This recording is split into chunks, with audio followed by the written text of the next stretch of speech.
बिस्मिल्लाहिर्रहमानिर्रहीम। अस्सलाम वालेकुम। कैसे हैं friends and my dear students. जैसे कि मैंने आपको बताया था कि मैं सच्ची हॉरर कहानी आपके साथ शेयर करता हूं, और मेरे स्टूडेंट्स दोस्त ये इंसिस्ट कर रहे थे कि एक स्टोरी शेयर करें, तो मैं आपके लिए एक हॉरर स्टोरी जो कि मेरी आंखों देखा वाक़या है वो मैं आपके साथ शेयर करने लगा हूं। तो चलिए बात शुरू कर देते हैं, टाइम आपका ज़्यादा नहीं लेते हैं। ये स्टोरी कुछ इस तरह से है, रियल हकीकत है ये। हमारे घर के नीचे नीचे वाले पोर्शन में रेंट पे जो रहते थे, लड़की का नाम इकरा था, और वो लड़की माशाल्लाह से यंग, बल्कि वो मेरी स्टूडेंट भी थी। मैंने उसको टीच किया था 10th क्लास के अंदर, उसको मैंने टीच किया था, और उसके वो माशाल्लाह से ग्रोन अप थी, बड़ी स्टूडेंट थी। अक्सर उसको जो है ना आदत थी कि वो छत पे धूप में दोपहर के वक्त कभी 12 बजे 1 बजे 2 बजे ये चीज़ नोट नहीं करती थी, वो चली जाती थी। या कभी रात का टाइम होता था तो कभी छोटे बहन भाइयों के साथ अकेली छत पे चली जाती थी, या कभी उनके बगैर चली जाती थी। तो लेकिन मेरा कहने का मतलब यह है कि जब हम लोग, हमारी मैरिज नहीं हुई होती है और हम लोग यंग होते हैं, तो हमें अकेले नहीं जाना चाहिए छत पे या किसी भी तन्हाई वाली जगह पे। दोपहर का वक्त हो अगर, या मतलब 12-1 बजे का टाइम, या रात का वक्त हो, तो ये हमारे लिए ठीक नहीं होता। खैर हुआ कुछ इस तरह से कि इकरा को पता नहीं क्या हुआ, हम लोग ऊपर अपने पोर्शन में थे, अपने घर में थे, मैं सो रहा था, और इवन मुझे तो फिर भी नहीं पता चला, मुझे सुबह ही बात पता चली थी कि रात के 2:30 बजे जब इकरा अपनी सिस्टर्स के साथ अलग रूम में सो रही थी, तो हुआ कुछ इस तरह कि उसने अपने सिस्टर्स को उठाया, बड़ी सिस्टर को हिलाया, वो नहीं उठी। थोड़ी देर के बाद उसने उसको बहुत ज़ोर से झिंझोड़ा। जब उसने उसको झिंझोड़ा तो बड़ी सिस्टर ने पलट के उसकी तरफ देखा, तो ओ माय गॉड, यानी कि उसकी इकरा की शक्ल बहुत चेंज थी, और उसके बाल ऐसे जैसे कि उड़ रहे थे, हवा में खड़े हो गए थे, और फेस स्वेलिंग हो गई थी जैसे फेस के ऊपर। और उसकी बड़ी सिस्टर ये सीन देख के बहुत घबरा गई, और उसने चिल्लाना शुरू कर दिया। चिल्लाती रही और सब घर वाले इकट्ठे हो गए। मुझे ये बात सुबह पता चली, लेकिन हमारे घर में से भी मेरी मदर और दूसरे लोग उठ गए थे। खैर सुबह जब मैंने पूछा तो ये सारी बात पता चली, और उन्होंने कहा कि इस तरह से इकरा के साथ ऐसा होगा, और वो डर गई है। और जो बड़ी सिस्टर है और जो उसकी जो यंगर सिस्टर उसके साथ सो रही थी, वो भी बहुत डर गई।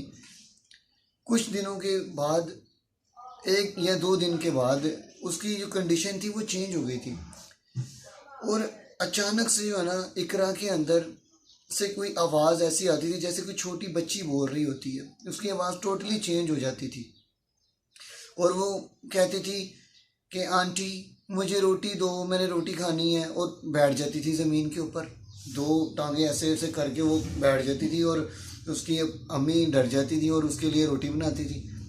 और तो जहाँ वो 1 या आधी रोटी खाती थी, वहाँ पे वो 3-3 4-4 रोटियाँ खाने लग गई, और बहुत घबराहट हुई उनके घर वालों को कि ऐसा क्या सीन हो गया। फिर उनको कंफर्मेशन तब हुई थी जब उसमें से लगातार उस बच्ची की आवाज़, यानी कि बच्ची की आवाज़ में वो बोलती थी, और वो कहती थी कि आंटी आप लोग जो है वो इस इकरा को जो है ना वो क्यों डांटते हैं, इसको ये क्यों कहते हैं, इसको वो क्यों कहते हैं, और आप इसकी शादी क्यों नहीं करवाते हैं, आप इसकी शादी करवा दें आंटी। वो बड़ा परेशान होते थे, घबराते थे, और कभी कभी वो गुस्से में अजीबोगरीब हरकतें भी करती थी, लोग दूसरों को आवाज़ें देती थी, अरे इधर आ, क्या बात है तुझे, क्या कर रहा है, बिल्कुल डिफरेंट। इवन के हम लोग भी ऊपर से जो है ना उसकी आवाज़ें सुनते थे और बड़ा घबरा जाते थे, डर जाते थे कि उसके अंदर से ये कौन सी चीज़ बोल रही है, ये क्या हो गया उसको। और एक मरतबा तो भाई ने अपनी ड्यूटी पे भी जाना था, तो वो नीचे जाते जाते फिर वापस आ गया। मैंने उससे पूछा कि क्या हुआ है, तो वो कहता है कि वो नीचे जो है ना वो खड़ी है। तो वो बड़ा घबराते थे, अगर वो होती थी तो कोई गुजरता नहीं था।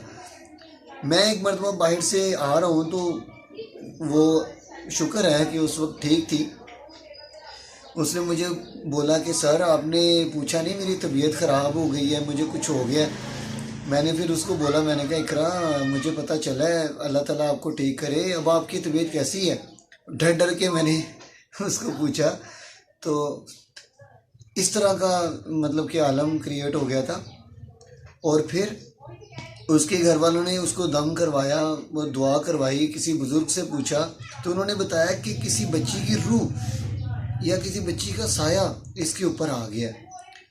और वो उस बच्ची से जब उन्होंने पूछा तो उसने कहा कि मैं इनको नुकसान नहीं पहुंचाऊंगी, लेकिन इनका पीछा भी नहीं छोड़ूंगी जब तक ये मुझे मुझे ये अच्छी लगती है, और जब तक ये इस घर को नहीं छोड़ेंगे तब तक मैं इसका पीछा नहीं छोड़ूंगी। तो सो स्केरी फ्रेंड्स, हम लोगों को भी वो घर छोड़ना था और उन्होंने भी वो घर छोड़ना था, बट यह है कि कुछ इस तरह से हुआ कि उन्होंने जब वो घर छोड़ा तब वो बाद में जब मेरा कांटेक्ट हुआ तो पता चला कि वो बेहतर हो गई हैं, ठीक हो गई हैं। यानी कि उस चीज़ की वो बात ठीक थी कि जब तक ये घर नहीं वो छोड़ेंगी तब तक वो चीज़ उनका पीछा नहीं छोड़ेगी। तो स्टूडेंट्स, अल्टीमेटली मैं यही कहना चाहूँगा कि हमेशा ख्याल रखना चाहिए। आप लोग इस एज के अंदर 14-15 में या बिफोर मैरिज जो भी टाइम होता है, ख़ास तौर पे उसमें दोपहर 12-1 बजे के वक्त और रात 12-1 बजे के करीब कभी भी जो है वो आप अकेले किसी सुनसान और या छत पे ना जाएं और परफ्यूम या ऐसी खुशबू मत लगाएं। तो dear friends and students, if you like this video so please share with your friends also.